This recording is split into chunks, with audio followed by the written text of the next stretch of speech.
My sister banned me from her wedding, saying her fiancé has feelings for me. Stick with me while I share my story, and if it touches you, don't forget to support our channel by hitting that subscribe button, dropping a like, and sharing it with the people you care about. My name is Emily Carter.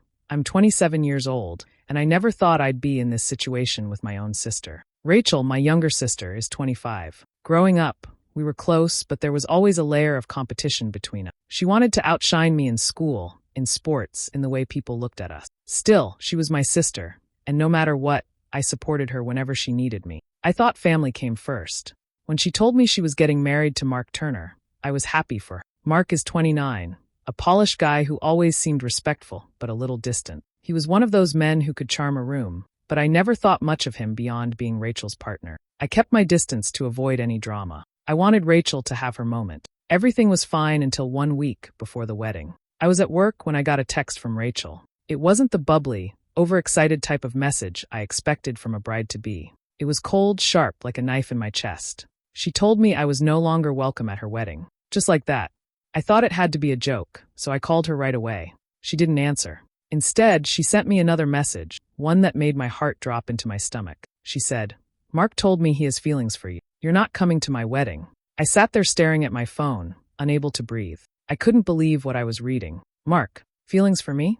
I replayed every moment I'd ever had with him, every conversation, every family dinner. Nothing came to mind that could have made him think I was interested, let alone that I wanted him. I felt sick. I texted her back over and over, telling her she was wrong, that I never gave Mark a reason to feel that way, that I would never betray her. But she didn't respond. The betrayal cut deep. It wasn't just about being excluded from a wedding. It was my sister, my own blood, choosing to believe a man she'd only known for a few years over me, the sister who had been by her side since day one. I remembered staying up late with her after her first heartbreak, helping her move into her first apartment, and cheering for her at every milestone. And now, none of it mattered because she thought I was trying to steal her fiancé.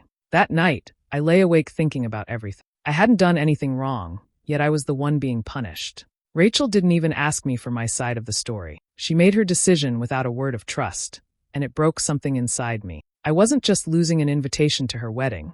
I was losing my place in my own family. All I could feel was a mix of shock, anger, and a deep sadness. I wanted to scream at her for believing him, but more than that, I wanted my sister back. And in that moment, I knew nothing would ever be the same between us. I called Rachel again the next morning, hoping she had calmed down and would finally hear me out. She picked up, but the moment I said her name, she cut me off. Her voice was sharp, almost trembling with anger. She told me not to contact her anymore, that she knew exactly what I had done, and that I should stop pretending. I begged her to listen, to at least let me explain myself, but she refused. To her, I was the villain, and she hung up on me without hesitation. Shaking, I turned to my parents, thinking they would see the truth. I sat with them in their living room, trying to explain everything from start to finish. I told them that Mark must have twisted the story, that there was nothing between us, that Rachel was making a mistake. My mother looked at me with pity, while my father sighed heavily, as though I were causing more trouble than the situation was worth. They didn't accuse me outright, but their words stung just the same. "Maybe it's better if you step back," my mother said carefully. "We don't want this to get worse. Just let your sister have her day in peace." It was like a punch in the gut. They weren't choosing me, they were choosing convenience. I wasn't asking them to ruin the wedding, I was only asking them to stand by me, to believe me. Instead, they urged me to keep quiet, to disappear for the sake of keeping the celebration smooth. Sitting there between them, I felt smaller than I had in years. The loneliness hit me hardest that evening. For the first time, I felt like an outsider in my own family. Everyone else would be there, smiling and celebrating, while I'd be left in the shadows, accused of something I never did. The walls of my apartment felt like they were closing in on me, and I couldn't shake the feeling of being pushed out of a life I had always been part of. Memories started flooding back, moments I had never questioned until now. I remembered being in the crowd at Rachel's school play, cheering the loudest. I remembered holding her when she cried after her first real breakup, telling her she was worth more than any boy who didn't see her value. I remembered hauling her heavy boxes up 3 flights of stairs when she moved into her first place, sweating and laughing, proud of her independence. Every one of those moments had been proof of my loyalty, proof that she mattered to me more than anyone else. And yet, with one accusation, it was all erased. Late into the night, I sat replaying every conversation I'd ever had with Mark. The more I thought about it, the more unsettled I became. Had he deliberately said something to make Rachel doubt me? Or was Rachel's mind already leaning that way, shaped by years of jealousy and competition? The thought twisted in my chest. If Mark had truly gone out of his way to make her think I was a threat, then he had succeeded in tearing us apart. And if it was Rachel projecting her own insecurities, then I had already lost her trust long before this wedding. I couldn't decide which was worse, that the man she was about to marry might be cruel enough to manipulate her, or that my own sister believed I was capable of betrayal without a second thought. Either way, the damage was done. I couldn't sleep, and my mind kept circling back to every time I'd been around Mark. At first, nothing seemed unusual, but the longer I thought, the more small details came back to me. Little things I had brushed off at the time now took on a different meaning. There was the evening Rachel invited me over for dinner. Mark had been unusually chatty, asking me about my job, my hobbies, even teasing me lightly about the way I cut my food. He kept the conversation going even when Rachel had stepped into the kitchen, his eyes locked on me longer than they should have been. I had laughed it off then, thinking he was just being friendly. Another time, at a family barbecue, he complimented my dress. It wasn't the words so much as the tone. Rachel was standing right there, and while he said it casually enough, it lingered in my head afterward. Compliments from your sister's partner should feel ordinary, safe. That one didn't. Still, I shoved it to the back of my mind, convincing myself I was overanalyzing. The clearest memory came from a holiday dinner. The family was packed around the table, laughter and clinking glasses filling the room. When Mark reached to pass me a dish, his arm brushed against mine. It wasn't just a quick touch. He let it rest there for a moment longer than necessary. I had stiffened slightly, pulling away, and pretended not to notice. Rachel didn't catch it, but I did. I told myself it was nothing, a meaningless accident. Now, with Rachel's accusations hanging over me, those moments replayed with sharper edges. What if he had been pushing boundaries all along, seeing how far he could go without being caught? Each memory felt like a breadcrumb I had ignored. A heavy unease crept over me. I started questioning myself in ways I never had before. Had I smiled too much? Laughed at his jokes too easily? Did I unknowingly give him reason to think I was interested?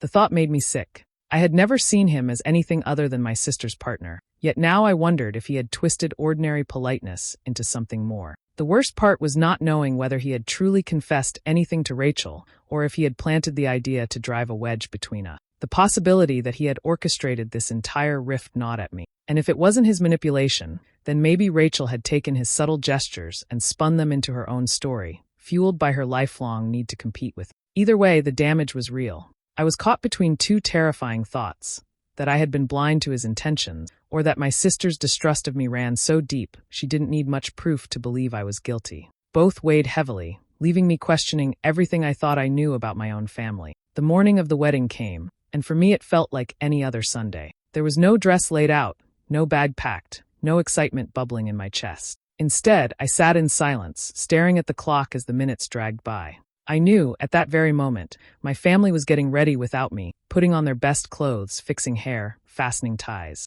I could almost hear the hum of chatter and the click of shoes on the floor, a scene I should have been part of, but wasn't. The apartment felt unbearably quiet. I tried distracting myself with coffee, with cleaning, with anything to fill the hours, but every task reminded me of where I should have been. Each time I closed my eyes, I pictured Rachel in her gown, walking down the aisle, all eyes on her. I imagined the music, the vows, the cheers, and with each passing thought, the ache inside me deepened. I had dreamed of standing beside her on that day, not banished from her. When my phone finally buzzed, my heart leapt, hoping maybe it was Rachel reaching out. But it wasn't.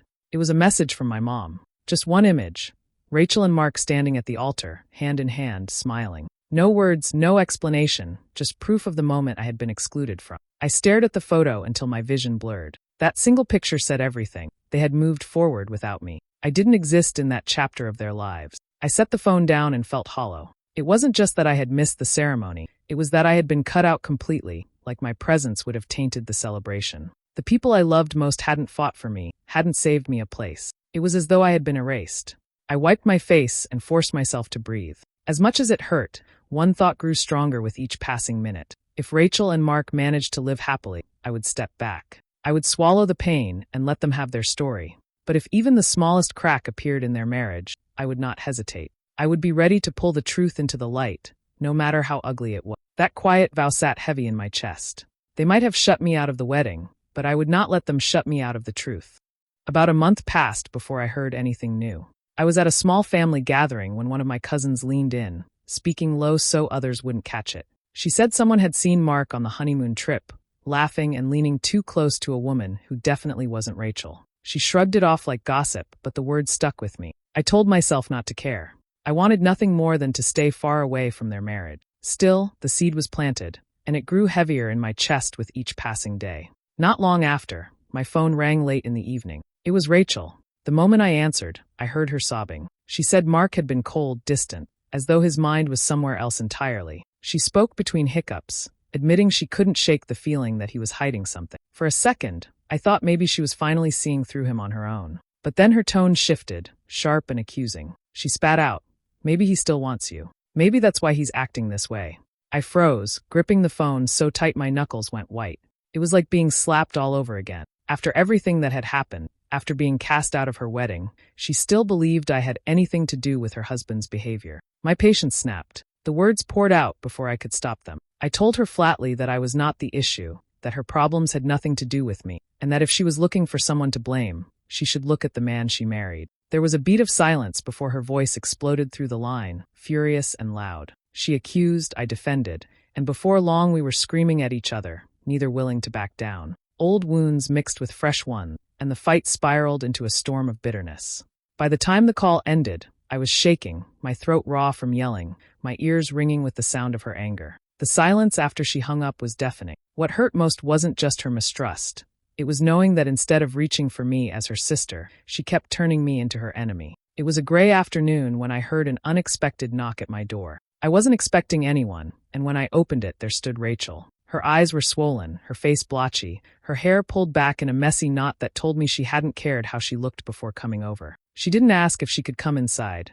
She just walked past me and dropped onto the couch like her legs could barely hold her up. For a long moment, she said nothing. Then, in a voice that barely carried, she admitted she had gone through Mark's phone. She described scrolling through message after message, her fingers trembling as she realized what she was seeing. There were women, several of them. The words he sent them were intimate, full of charm and promises. And none of those conversations had anything to do with me. Hearing her say it out loud felt like someone pulling a weight off my shoulders, but at the same time, it dug a new wound. I sat beside her and handed her a glass of water, trying to offer comfort even though I was still raw from everything she had accused me of. "I'm sorry," she whispered, her voice breaking. "I thought it was you. I was so sure." I took a deep breath, steadying myself. "You didn't even give me a chance," I said quietly. "You trusted him more than you trusted me. That's what hurt the most." Her face crumpled, and for once, she didn't have a sharp reply. She buried her face in her hands, shaking with shame. In that moment, the wall of pride she had always carried cracked. She saw herself for what she had done, blinded by jealousy. She had driven a knife into her own sister's back, while the man she defended was betraying her in plain sight. I watched her sitting there, trembling and humiliated, and for the first time in years, she looked small, fragile, no longer the sister who always needed to win. She was just Rachel, hurt, broken, and finally realizing where she had gone wrong. Rachel sat in my living room for a long time after her confession, staring at the floor as if it might swallow her whole. An apology hung unspoken in the air, but I wasn't satisfied with that alone. Sorry wasn't enough for what I had been put through. I wanted something more, something that would make Mark pay for everything he had done to both of us. I leaned forward and told her plainly that if she truly wanted to move on, she couldn't just cry over his lies. She had to expose him for what he was. At first, she shook her head, saying she didn't have the strength. But I pressed harder, reminding her of how quickly he had fooled her, how easily he had turned her against me. "He humiliated you in front of everyone," I said, my voice steady. "He humiliated me too. If you want him out of your life, do it on your terms. Don't let him slip away quietly." Slowly, she agreed to let me help. Over the next week, we began to follow his patterns, where he went after work, the places he lingered. It didn't take long before we saw exactly what we needed. One evening, we spotted him stepping out of a restaurant with another woman, leaning close, his hand brushing her lower back. Rachel's face went pale, but I urged her to keep watching. The next step was confronting one of the women he had been seeing. I arranged a meeting in a coffee shop, and when she showed up nervous but curious, I explained who we were. At first, she was defensive, but once Rachel showed her a picture of their wedding, the woman's eyes filled with guilt. She admitted she had been seeing him, believing he was single. She even shared messages he had sent, filled with promises that mirrored the ones Rachel once believed in. By the time we left, Rachel's hands were trembling, clutching the screenshots like they burned her skin. She couldn't deny it anymore. His betrayal ran deeper than either of us had imagined. That night, as she sat on my couch again, I told her the next step. Don't just walk away quietly. Make him answer for this. Do it where everyone can see.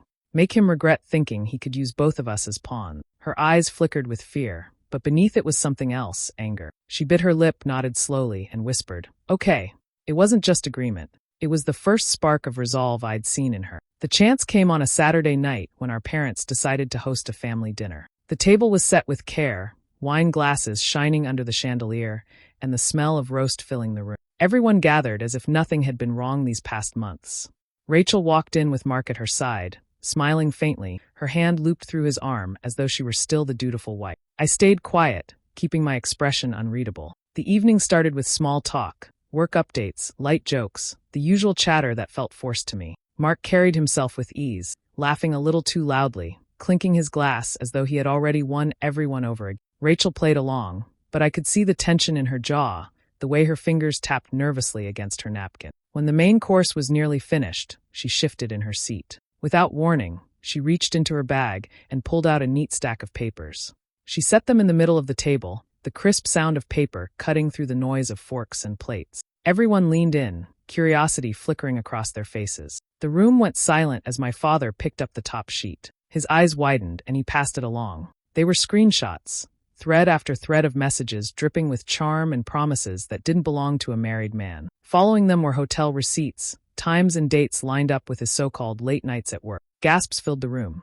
My mother's hand flew to her mouth. One aunt muttered a sharp, "Oh my God," and cousins exchanged stunned looks.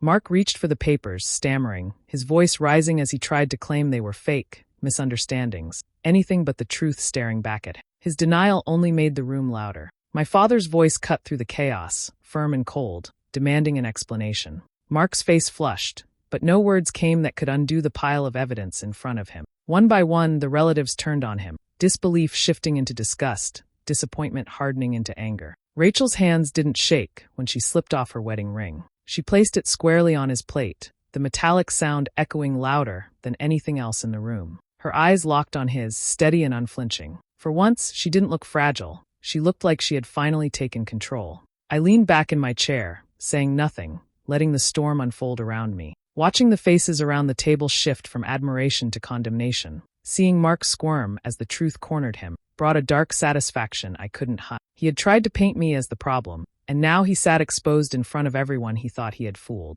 The house was still buzzing after the dinner, voices echoing down the hallway long after Mark stormed out. Plates sat half-finished on the table, wine glasses untouched. I slipped outside onto the porch for air, the night cool against my skin. A few minutes later, the door creaked open and Rachel stepped out. Her shoulders were slumped, her eyes rimmed red, but this time there was no fire in her expression, only exhaustion. For a while, she stood in silence beside me. Then, in a trembling voice, she said, "I was wrong." The words seemed to cost her everything. She admitted she should never have shut me out, that she had let Mark twist her against me. Her apology tumbled out in pieces, broken by sobs, and she confessed how deeply she regretted banning me from the one day that was supposed to be about joy. I listened, but I didn't let her off lightly. I told her plainly that an apology alone couldn't erase what she had done. She had chosen him over me without hesitation, and that wound wasn't going to close overnight. "I'll forgive you," I said slowly, "but it's going to take time. You'll have to earn back what you threw away." Her face crumpled at my words, yet she nodded, accepting them. She leaned against the railing, voice unsteady, and admitted something I had never expected to hear. She said she had always envied the way I carried myself, how I seemed sure of who I was. She confessed that part of her believed Mark noticed it too, and instead of trusting me, she let that fear consume her. He had seen her insecurity and used it, feeding the very jealousy she had never spoken aloud. Hearing her lay bare the feelings she had hidden for years softened something. For once, she wasn't competing or accusing, she was vulnerable. I felt a shift between us, fragile but real, as though a wall had finally cracked. We stood together in the quiet, no more words exchanged for a while. In that silence, she looked at me not as a rival to outshine, but as the sister who had been beside her all along. It wasn't a perfect ending, but it was the first step toward seeing each other honestly. Mark didn't last long after that dinner. Within days, he packed his things and left the house, muttering excuses to anyone who would listen. He claimed the evidence was misleading, that people were twisting his actions, that Rachel was overreacting. But the more he tried to explain himself, the less convincing he sounded. No one was fooled anymore. He walked out with his pride shattered, his reputation in tatters, and not a single person willing to defend him. Rachel wasted no time making her decision. Within a few months, she filed for divorce. There were no long speeches, no second chances, no hesitation. She signed the papers with steady hands, reclaiming a sliver of dignity by ending what had been a disaster from the start. For once, she wasn't pretending everything was fine. She cut ties cleanly, leaving him in the mess he had created. As for me, I slowly began piecing things back together with my family. It wasn't instant, and it wasn't easy. The memory of being cast aside still lingered whenever I looked at them. I couldn't forget how quickly they had chosen silence instead of support, how willing they were to keep the peace at my expense. I let them back in, but a part of me stayed guarded, knowing their loyalty had once wavered. Rachel and I managed to rebuild something too, though it came with caution. She reached out more often, not with demands or competition, but with small gestures, checking in, asking to meet for coffee, sharing pieces of her day. It was her way of proving she was trying, and though the road ahead was long, I allowed space for it. When I looked back on everything, one truth stood above the rest. I had been cast out of a wedding for a betrayal I never committed. The irony was that the only betrayal came from the groom himself. He had fooled my sister, hurt my family, and tried to pit us against each other. In the end, he exposed himself, and Rachel finally saw him for who he truly was. I carry the memory with me still, sharp and unforgettable. I was branded guilty without cause, but time revealed the real culprit. Rachel paid the price for choosing him, and I paid the price for being mistrusted. But at least justice found its way to the surface. And though the scars remain, so does the lesson. The man she thought she loved was the one who betrayed us all, not me. Do you think I was right to walk away from, or should I have given another chance? Tell me in the comments. I'd love to know. And don't forget to subscribe and hit the bell for more stories.